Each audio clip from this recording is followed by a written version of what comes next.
There are 3 SUVs sitting on used car lots right now that salespeople are basically begging people to take, and somehow nobody wants them.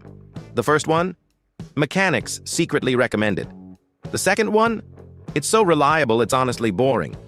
But the last one? That one is almost unfair. It shouldn't be this cheap for what you're getting. And yeah, people are still out here overpaying for a Toyota RAV4 like it's a limited edition sneaker drop. Welcome to Old Man Garage, where we don't care about badges, we care about not crying in a repair shop parking lot.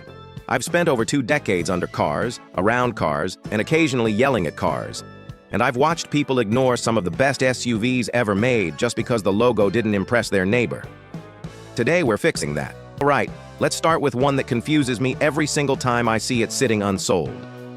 Number 3, the Mazda CX-5. This SUV has one of the lowest repair costs in America. And yet it depreciates like it offended somebody personally. I'm serious. This thing loses value faster than a brand new phone the moment you open the box. And that's great news, if you're the one buying it. I had a customer come in not too long ago, 2017 CX-5 Touring, about 160,000 miles on it. Original owner. She walks in like she's about to hear bad news. She goes, "All right, what's about to go wrong?" So I put it on the lift, check the suspension, scan the system, inspect the transmission fluid. I'm looking for something. Anything. Nothing. I mean nothing. At that point, I almost felt bad charging her for the inspection.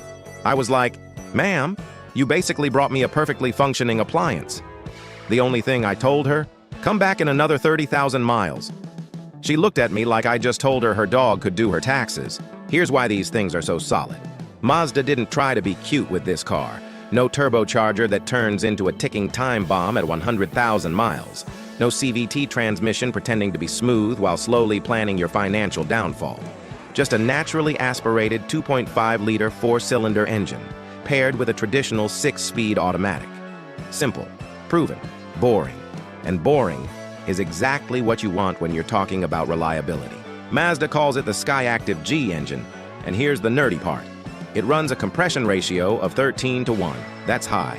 Like sports car trying to impress someone high. But instead of blowing itself up, it actually improves fuel efficiency. You're looking at around 25 mpg city and about 31 mpg highway, depending on how heavy your foot is. And let's be honest, we all drive like we're late sometimes. Now let's talk money, because this is where it gets disrespectful. A 2018 Mazda CX-5 Touring with around 70,000 miles. You're looking at about $15,000 to $18,000. Meanwhile, a similar year Honda CR-V or Toyota RAV4, $20,000, $22,000, sometimes more if the dealer had a good morning coffee. That's a $5,000 difference for a car that, in many cases, will actually cost you less to maintain over time. Yeah, make that make sense. Let me give you real shop numbers. Most expensive repair I've personally done on one of these: water pump.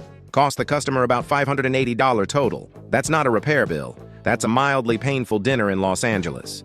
Meanwhile, I've seen CR-V owners walk in with $900 surprises like it's a monthly subscription. Now, if you're shopping for one, here's what you check. First, the infotainment control knob. If it feels loose or weird, somebody before you treated it like a video game controller during a boss fight. Second, get it on the highway. Accelerate from about 45 to 70 mph. If you feel a vibration or hesitation, motor mounts might be worn.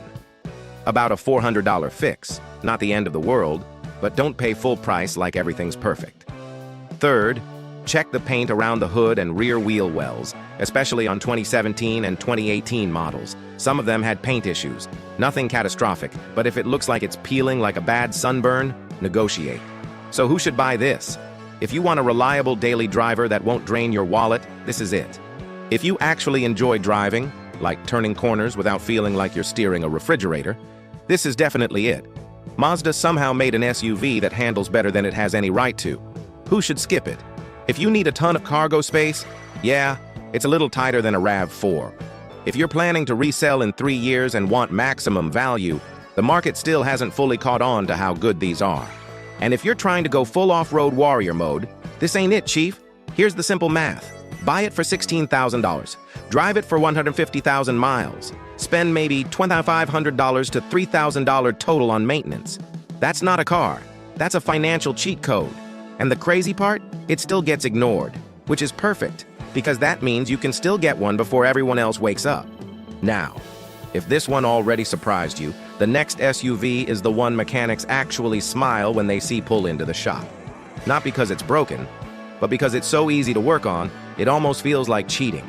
And real quick, send this video to that friend who's about to overpay for a boring SUV just because of the badge.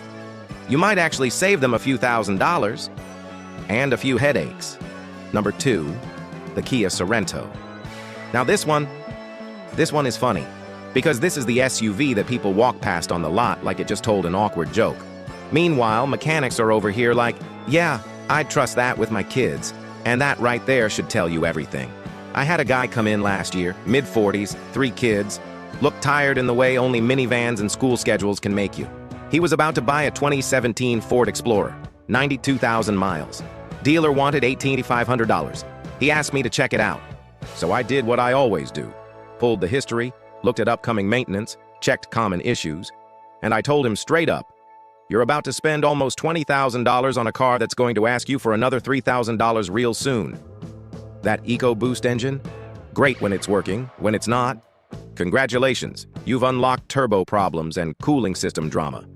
He asked me what I'd buy instead. So I grabbed my phone, pulled up listings, and showed him a 2018 Kia Sorento SX V6. About 60,000 miles, $14,000. More power, less mileage, and about $4,000 cheaper. He looked at me like I just recommended pineapple on pizza, but he trusted me. Bought it. That was over a year ago. You know how much he's spent on repairs since? $112, and I wish I was joking. That was an oil change and a cabin air filter. That's not maintenance, that's a grocery run. Here's what changed with the Sorento, because older Kias, yeah, we don't talk about those. But from 2016 to 2020, Kia figured it out. The 3.3-liter V6, the Lambda 2 engine, is legit. Naturally aspirated. No turbo, no timing belt. Just a timing chain designed to last basically forever, or at least longer than most people keep their cars. And the transmission? A proper 8-speed automatic. Not one of those experimental dual-clutch setups that shifts like it's thinking about its life choices. This is a traditional torque converter automatic. Smooth, predictable, and durable. You know, like transmissions used to be before engineers started getting creative. Fuel economy is decent too for a V6 SUV. You're looking at about 19 mpg city and 25 mpg highway. Not Prius numbers, but also not sell-a-kidney numbers at the gas pump. Now let's talk about the part nobody pays attention to, but absolutely should. Warranty. Kia came out swinging with a 10-year, 100,000-mile powertrain warranty. And depending on the vehicle's age and history, some of that coverage can still apply. That's basically Kia saying, yeah, we're pretty sure this won't break. And confidence like that matters. Now here's where it gets interesting. A 2018 Sorento V6 with under 80,000 miles, you're looking at around $13,000 to $16,000. Meanwhile, something like a Toyota Highlander from the same year, $22,000, $24,000, sometimes pushing $26,000. That's a difference of up to $10,000. $10,000. That's not a small gap. That's a vacation, a home upgrade, or like 10,000 tacos, depending on your priorities. And here's the thing. In real-world use, the reliability gap is not nearly as big as the price gap. Not even close. Now, if you're checking one out, here's what you want to look at. First, make sure you're getting the V6. The older 4-cylinder models, especially pre-2015, had some issues. We're not here for that. Second, test the AWD system. Find an empty parking lot, turn the wheel all the way, drive in a tight circle. If it clunks, binds, or feels weird, walk away. If it's smooth, you're good. Third, check the infotainment screen. Some of these had issues with delamination. Basically, the screen starts looking like it's melting internally. Not dangerous, just annoying. About a $300 to $400 fix. And fourth, look at the third row. And I mean really look at it. If it looks like a war zone, juice boxes exploded, mystery stains, crumbs from 2017 still alive and well, that car has seen things. And that usually tells you everything you need to know about how it was treated. So who should buy this? If you've got a family and need space without destroying your budget, this is a no-brainer. 3 rows, V6 power, solid reliability, And you're not paying the Toyota tax. Who should skip it? If you're obsessed with brand image, yeah, this isn't going to impress your neighbors. Nobody's ever said, "Wow, is that a Kia?" with excitement. But your bank account will be impressed. And honestly, that's the one paying the bills. Here's the bottom line. This is one of the easiest SUVs to live with. Simple to work on, cheap to maintain, reliable enough that mechanics don't lose sleep over it. The only reason it's still cheap? People are stuck in 2005 thinking Kia hasn't changed. And that's exactly why it's such a good deal. Now, if you think this one is underrated, the last SUV on this list is the one that people argue with me about. Until they drive it. And then suddenly, they get real quiet. The Toyota Highlander. Yeah, I know. Half of you just went, "Really? That's your big secret?" Stay with me. Because this right here is the SUV people disrespect for the dumbest reason possible. It looks like something your friend's mom drove to soccer practice in 2008. And because of that, people ignore it and go spend $8,000 more on something worse. Let me tell you about one of my favorite customers. She came in mid-40s, professional, long commute, wanted something reliable but a little nicer. Her budget? Around $28,000. She had been shopping for a Lexus RX 350. Good car, no argument there. But I asked her, "Have you looked at a Highlander?" She laughed, actually laughed, said, "That's a mom car." So I walked her outside, pointed to my own vehicle. 2016 Highlander Limited. At the time, about 190,000 miles. I told her I bought it at 85,000 miles for $19,500. You know how much I had put into it? About $2,000 total. And that included full brake job tires, water pump at around 175,000 miles. That's it. No drama, no breakdowns, no tow truck stories. She bought a 2017 Highlander XLE the next week. About $22,000, around 70,000 miles. She texted me recently. She's now at 140,000 miles. Zero mechanical issues. Her exact words? "Why does nobody talk about this car?" I'll tell you why. Because people buy with their eyes, not their brains. Now let's get into why this thing is so good.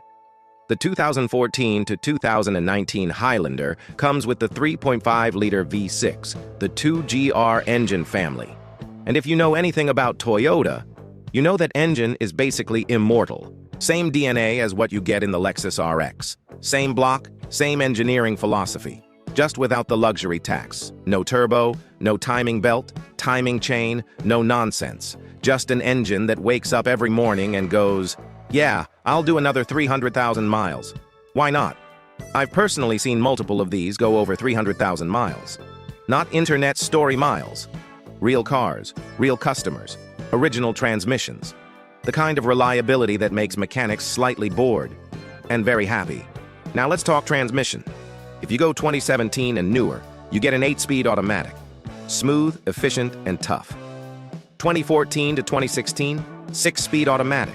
Also solid, just slightly less efficient. Either way, you're not dealing with anything fragile. Fuel economy? For a V6, it's actually respectable. Around 20 mpg city and about 27 mpg highway. Again, not hybrid numbers. But for a 3-row SUV that can haul your family, your dog, and your questionable Costco decisions, that's solid. Now here's where it gets ridiculous. A 2017 Highlander XLE with around 80,000 miles, $20,000 to $24,000.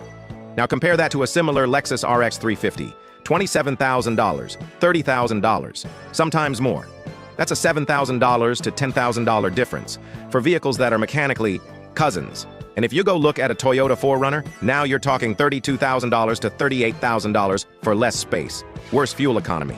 But hey, it looks cool at Whole Foods. Now let's talk real maintenance. Brake pads all around, about $300. Transmission fluid service, around $200. Water pump, if it ever goes, roughly $600 to $700. These are normal numbers, not I need to sit down numbers. If you're shopping for one, here's what you check. First, dashboard condition. Some 2014 to 2016 models had issues with cracking in hot climates. Toyota extended warranties on that, so check if it was fixed. Second, tire wear. If the front tires are worn unevenly, alignment was ignored. Not a deal breaker, just negotiate and fix it. Third, infotainment system. Test everything. If the screen lags or doesn't respond properly, you're looking at about a $400 replacement. And here's the pro tip. Find one owned by older people. I'm serious. Empty nesters, garage kept, maintained on schedule, driven gently. A Highlander owned by grandparents? That's basically a brand new car with stories. So who should buy this? If you commute long distances, perfect. If you want Lexus-level reliability without Lexus-level pricing, perfect. If you have a family, even better. The second row is huge. The third row is actually usable. Who should skip it? If you want something flashy, yeah, this isn't it. Nobody's breaking their neck to look at a Highlander. If you want sporty driving, also not it. This thing drives like what it is, a comfortable family SUV. And if you're planning to climb mountains, get the 4Runner. This one prefers roads, not boulders. Here's my final take. If I had to buy one SUV today, keep it for the next 10 years, and spend the least amount of money possible over time, I wouldn't even think twice. I'd buy another Highlander. So there you go. 3 SUVs the market forgot, but mechanics didn't.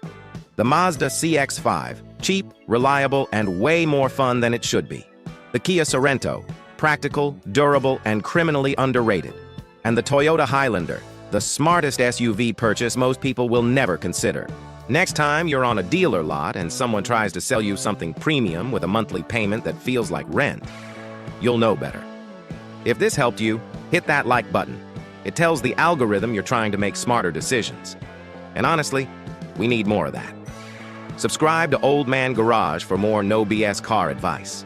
And remember, take care of your car, so it doesn't take care of your wallet.